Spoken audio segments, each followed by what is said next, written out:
कांग्रेस को कम से कम 55-60 साल देश में राज करने का मौका मिला। ग्राम पंचायत कांग्रेस की थी, पंचायत समिति कांग्रेस की थी, जिला पंचायत कांग्रेस की थी, नगर परिषद कांग्रेस की थी, महानगर परिषद म्युनिसिपल कॉर्पोरेशन कांग्रेस की थी, राज्य में कांग्रेस की सरकार थी और दिल्ली में भी कांग्रेस की सरकार थी। पंडित जवाहरलाल नेहरू जी ने कहा था कि हम गरीबी मिटाएंगे और उन्होंने भारत की एक तस्वीर सबके सामने खड़ी की थी। हम देश के तकदीर को, देश के भविष्य को बदलकर हिंदुस्तान को सुखी, समृद्ध, संपन्न, शक्तिशाली देश के रूप में बनाने का संकल्प पंडित जवाहरलाल नेहरू जी ने किया था।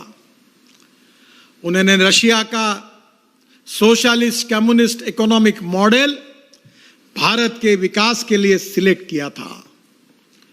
नेहरू जी आए, नेहरू जी की राज्य लगातार घोषणाएं हुई, नेहरू जी चले गए, फिर इंदिरा जी आई, उन्होंने 20 कलमी, 40 कलमी, 5 कलमी कार्यक्रमों की घोषणा हुई, गरीबी हटाओ का नारा दिया गया, फिर इंदिरा जी भी चली गई।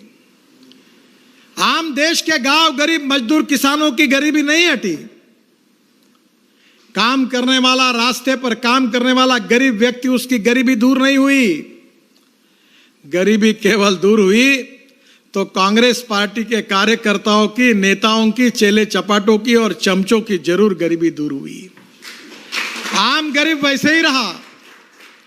मुझे याद है वो नारा, न जात पर न बात पर, इंदिरा जी की बात पर मोहर लगेगी हाथ पर मोहर लगी, बैल जोड़ी पर मोहर लगी, गाय बछड़े पर मोहर लगी।